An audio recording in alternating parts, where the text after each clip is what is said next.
Before I see someone in the comments saying, "Oh, I identify as an attack helicopter," why? Is it because you can't function properly without 4 people inside of you? Hello, my beautiful basilisks. I'm Mythology and Mind. You can call me M&M, and I have gone away for so long. Sorry, I had a very busy summer, and this is my last year of uni, so I'll make videos whenever my schedule allows me to. Sorry again. A few weeks ago, maybe almost a month, I made a post and so many of you voted. Thank you so much. This was the topic that was voted the most, but if you want, I'll make the others someday. Don't you worry, my basilisks. And without further ado, let's begin with the mythology.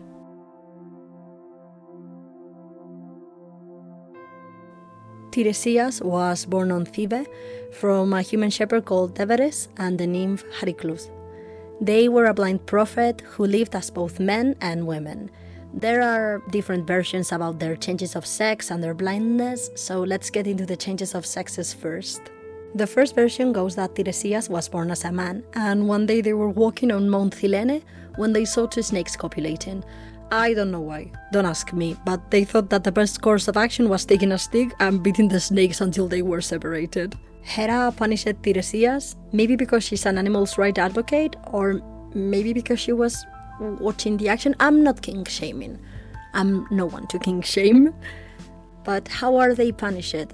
Oh, with the worst punishment, turning them into a woman. If you think this is silly, remember women had little rights, especially compared to men, and also you had to birth without medication and to have your periods without pads. No, thank you.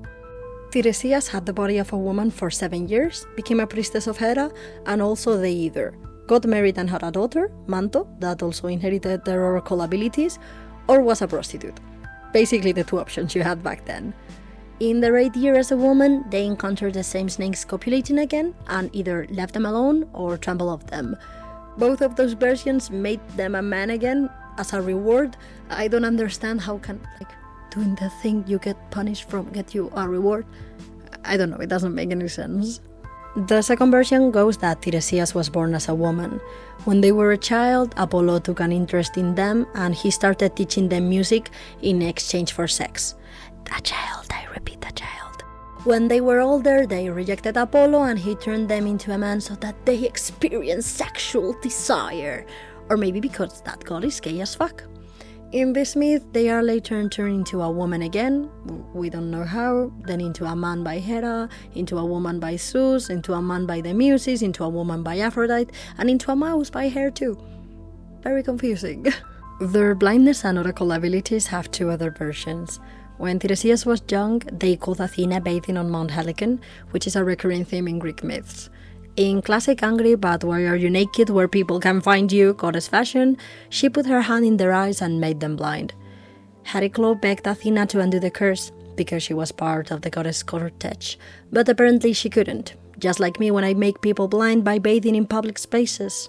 Instead, she purified their ears and this made them able to understand birds. Pliny the Elder states that Tiresias was the first augury. She also gave them a dogwood cane to be able to walk as if they saw.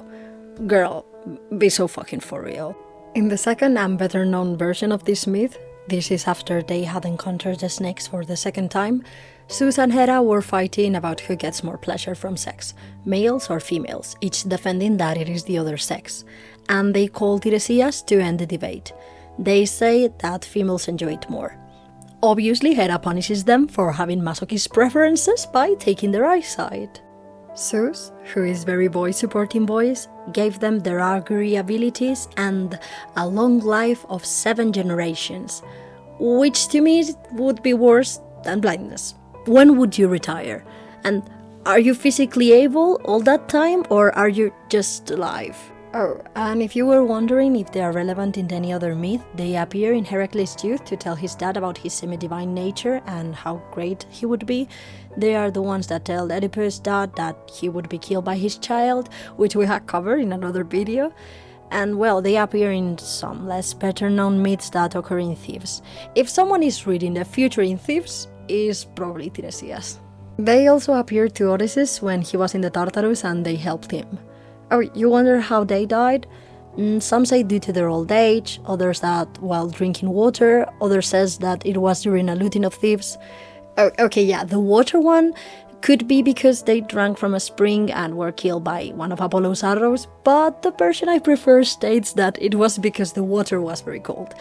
Like the death of my worst enemy, Felipe el Hermoso. The water was very, very cold, so it makes sense, you see.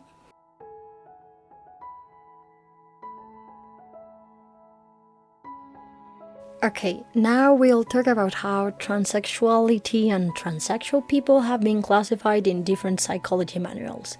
Don't worry, I won't give you a lot of dates. Unless you ask me first. You can skip it to the current manuals if you're not interested. The first manual in which trans people appear is the ICD-6 in 1948, and it was covered under the sexual deviations umbrella, but not specifically. A few years later, the DSM-1 appears and they do the same basically. In 1966, we get the ICD-8, which has transvestism as a specific disorder, again in the sexual deviations part. The DSM-2 does the same a few years later.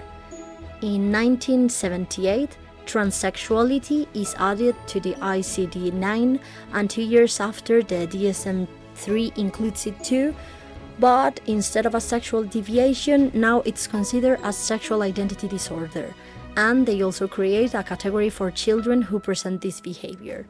In 1992, the ICD-10 separates transsexuality, non-fetish transvestism, and gender identity disorder in childhood from sexual dysfunctions, and places them under the general identity disorder category. A few years after, the DSM-4 changes the term transsexuality for gender identity disorder, but places it with the paraphilias and sexual dysfunctions umbrella.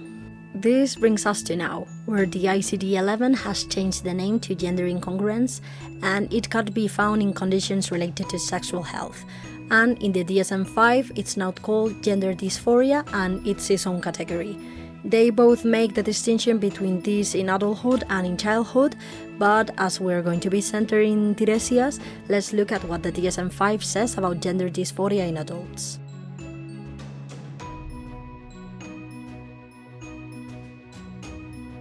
Criteria A states that the individual has to have a marked incongruence between one's expressed or experienced gender and assigned gender of at least 6 months duration as manifested by at least two of the following. 1. A marked incongruence between one's expressed or experienced gender and primary and or secondary sex. 2. A strong desire to be rid of one's primary and or secondary sex characteristics because of a marked incongruence with one's experienced or expressed gender. 3. A strong desire for the primary and or secondary sex characteristics of the other gender. 4. A strong desire to be the other gender or some alternative gender difference from one's assigned gender. 5. A strong desire to be treated as the other gender or some alternative gender difference from one's assigned gender. And 6. A strong conviction that one has the typical feelings and reactions of the other gender or some alternative gender difference from one's assigned gender. Criteria B states that the individual suffers clinically significant distress or impairment in social, occupational, or other important areas of functioning. Then you have specifiers, but don't worry about them. Obviously, we cannot say that Tiresias experiences any of this, as they are literally shifting between the bodies of both sexes, but they have no issue that we know of with any of them, nor they express any kind of problem adapting to the gender roles that they were expected to. This leads me to believe that they are non-binary, probably by gender neutral or gender fluid. Gender dysphoria or gender incongruence is not a disorder or a mental illness, but it can cause mental health issues in individuals, such as depression, anxiety, low self-esteem, becoming withdrawn or socially isolated, taking unnecessary risks, or neglecting themselves. We don't know why it happens, but there are a few different theories. Some say that it's because of hormones of the womb, more androgens to female fetuses and more estrogen to male fetuses, genes, culture, environment, female brains in male bodies and vice versa. but nothing has proven as definitive yet. And I very much disagree with that last one, but that is not a melon I'm willing to open right now. Look at me teaching psychology, mythology, and Spanish expressions. The estimated prevalence in trans women ranges from 0.005% to 0.014%, and trans men from 0.002% to 0.003%, but it's growing in the general population. Before someone says something stupid, obviously people who are in the closet will come out if they feel secure. It's not an epidemic, it's not brainwashing, it's people being comfortable and expressing themselves. Take the transphobia out of my comments.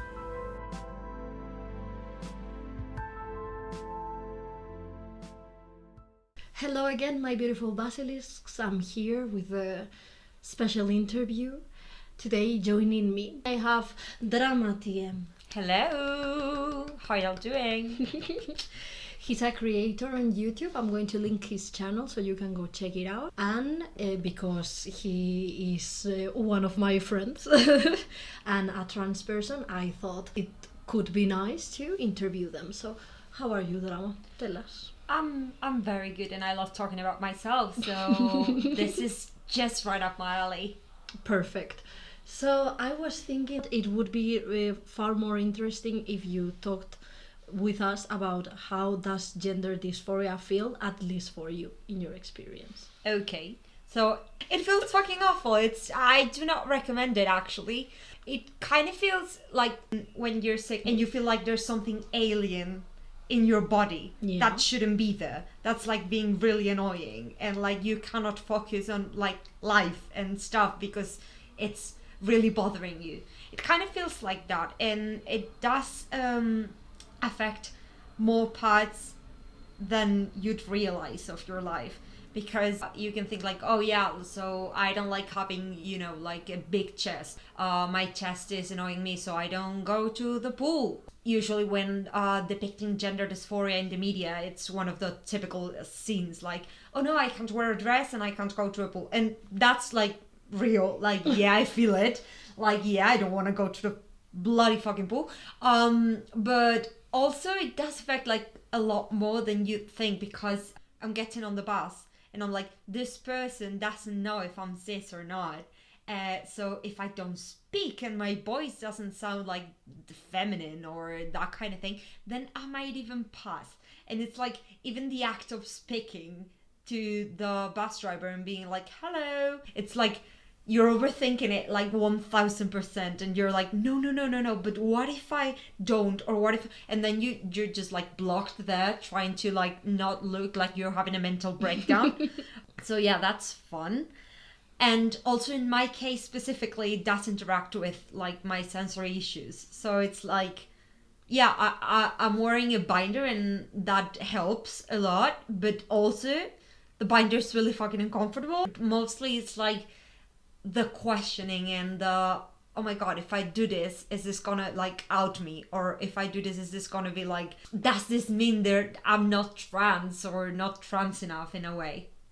And also for everybody who speaks English, have in mind that Spanish is a really gendered language, so there's no way that in a conversation your gender is not revealed by how people talk to you, because they're not going to be like, oh yeah, she, he, they told me. No, like every word has a gender. And I also wanted to ask you, do you remember when you first started feeling this, and like how did you put name to it? How were you like, okay, this is this? Oh yeah, I do remember, because I started watching like these channels, trans people channels on the internet and on, Instagram and that kind of thing.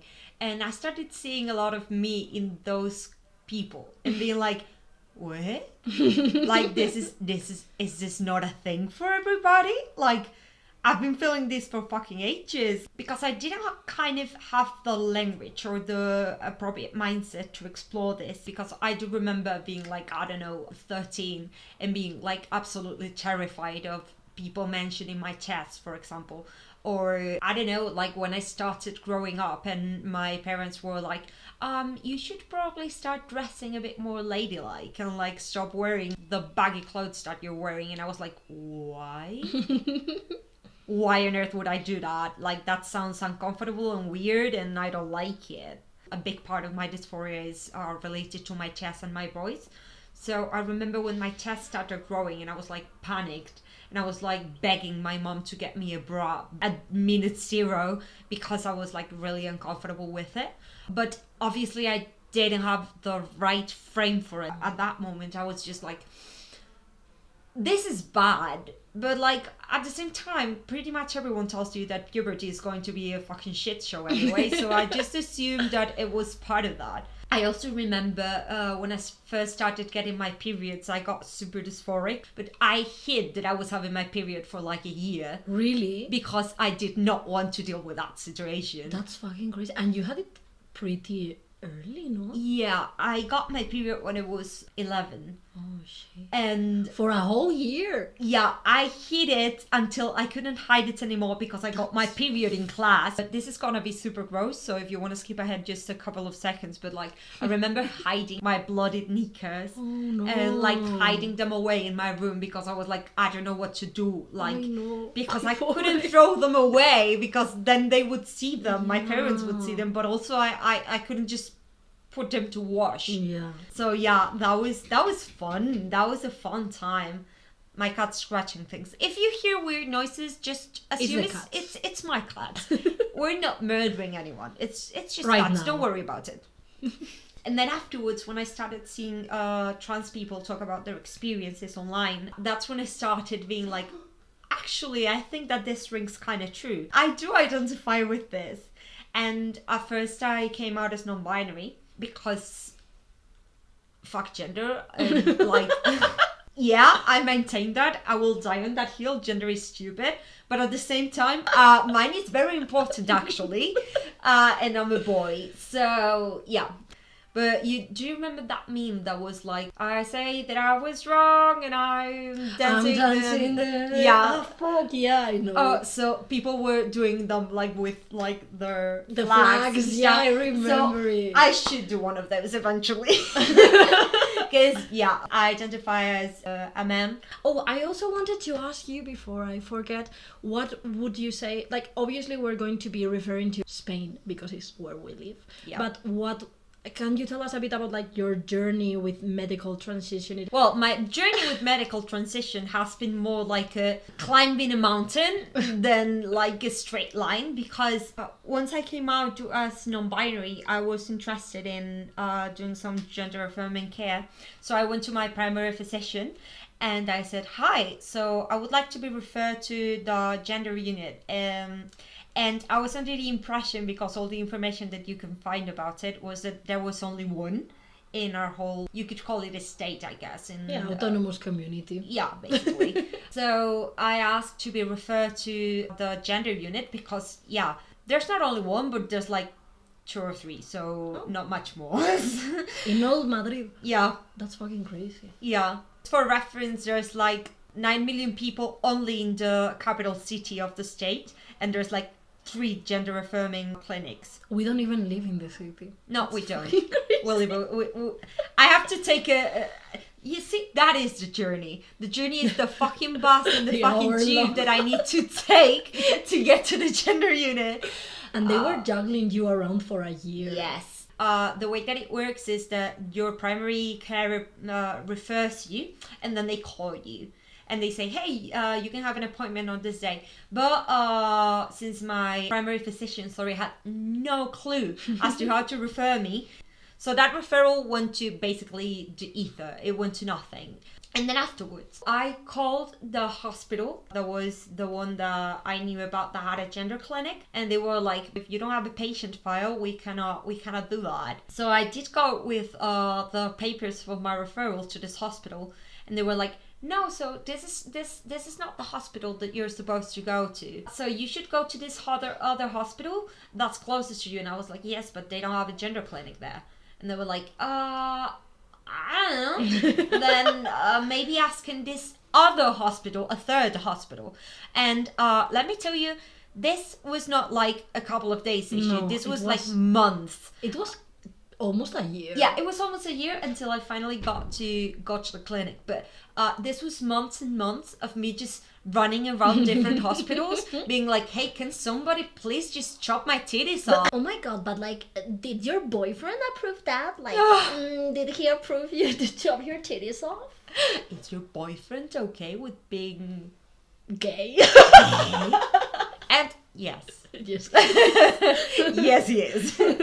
But yeah, so after that, I went to this other hospital. I called them, the third hospital, and they were like, no. So then I tried to do it online because I did have a code in my referral, and I tried to set the code to the hospital page, but it had been so long that the referral was overdue. That was not valid anymore. So I had to ask for another one. And I had to get another appointment with my primary physician to get another referral. And then when I got the other referral, I explicitly said, "Hey, I've been running around the fucking community for months. Can you please do it right this time?" I obviously didn't say it like that because I'm a people pleaser. And finally, after they managed to get me a right referral, I don't know how, it took like another month, I think. And I finally got a referral. So they called me, and then they gave me an appointment for like 8 months after. Yeah, so it wasn't even in the same year. It was on the next year.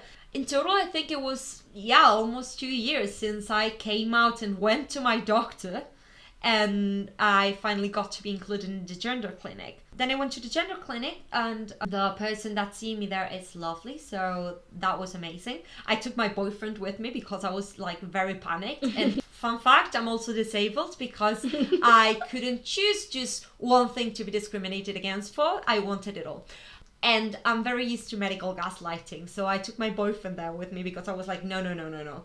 It took me 2 fucking years to get this appointment. I'm not going to walk out of here just like... But fortunately, the person that's seeing me in the gender clinic is lovely. He was with me for like an hour doing an interview and talking about basically my whole gender process. He was very respectful and very nice and very affirming, so that was wonderful. And then they sent me to get some blood work done to see that everything was correct and I could start my testosterone.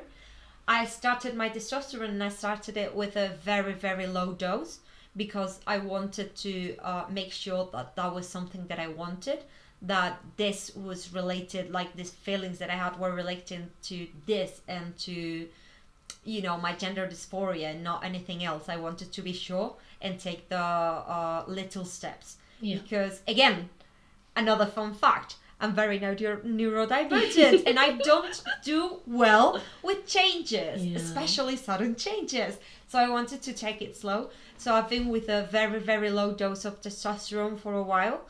And after 3 months from my first consultation, I went again, had more blood work done, and we decided to up my dose because, it's really cool being on testosterone, as it turns out. Can you tell, or do you want to tell us about some of the changes that testosterone have done to you? I have one negative, and that's that my periods are fucking awful now. Oh no. Because I have more elevated level of testosterone that your typical cis woman has. As it turns out, testosterone is one of the hormones responsible for period pain. Oh really? Yep, really fucking annoying. But otherwise, I've grown, which was very unexpected. Yeah, you're so tall. I'm so tall. You're so tall. I'm so tall. No, I'm literally a short king, but a little less short, like you're a little less short. He used to be shorter than me, and now I think we're the same. Maybe you're a little bit taller than me right now. Maybe, I don't know. We can try that later. Okay. Yes. Yeah, I'm a tiny bit taller. No, I hate this. Now I'm a tiny bit taller, which was not expected at all because, again, I'm 24, so I'm not supposed to grow. I've also started to get more hair, which is cool. I don't know. It's fine. It's hair. Like, do you have chest hair? A tiny bit. That's so cool. Yeah. Yeah, I actually quite like that. It's really cute. Although now it's weird because in some ways it's like diminishing my dysphoria a lot. In some others it's kind of accentuating it because of the contrast. Yeah. Like I see my chest that has a tiny bit of hair and then two massive boobs. And like this is not to say that like cis women or trans women, just women in general, cannot have chest hair and be comfortable with it and love it. Yeah, it's this just is about for your me, perception of specifically, yourself. Yeah, it's really weird. Yeah. Because it's like, why do I have like two fucking balloons in the middle of my chest? And then I have my little hairs. And apart from that, I have a tiny little mini dick now, which is also really cute. A mini dick. It's tiny and it's lovely. It will treat you really well. Oh my god. I'm so shy. And also, your voice, people cannot tell because they don't know you from before, but your voice has dropped. Like, not a crazy amount because you take really little testosterone levels, but I remember the way you talked before you even came out, where your voice was like the most high-pitched voice really fucking ever. annoying. Like, yeah, that's because I was very hard. I was overcompensating very hard. I was like, no. I'm the most feminine woman in the face of the earth. Always a huge cleavage. I went to my PE classes in high heels. Yeah. And you're getting little face hairs? Yeah, I'm getting a tiny beard. It's really cute. I'm also getting a lot more acne than I used to, because right now I'm a teenager again, which is not something that I was planning on, to be honest. I was not planning on returning to my teenage years because those were a roller coaster. But yeah, I'm a teenager again. Yay! Except I'm not a teenager, so that's fun. But yeah, so those are a bit the changes that I've been noticing, and I am expecting my voice to drop even lower. Besides, if they go check my channel, which has been dead for months, but I will come back to YouTube, I promise. It's just that you're crocheting. Yeah, I'm doing crochet, and I'm making a comic. It's really cute. I'm going to link it to you to check it out. Yes, so I'm working on stuff. It's just that YouTube's not being like, yeah, with the dysphoria and the being transitioning right now, it's not something that I was like comfortable doing. So I will come back eventually. But if you check my channel, you can actually see the difference with my voice right now. Oh shit, and with your physical appearance. And with my physical appearance, although you're not gonna see me in this video, but we can shop it. We can put a picture of me being like 2 thumbs up. Would you like to add something, or would you like me to close the interview? I would like to do a tiny PSA. Yeah. I would just like to encourage people, cis, trans, or whatever, to explore with their genders and to be able to be a bit more flexible with them.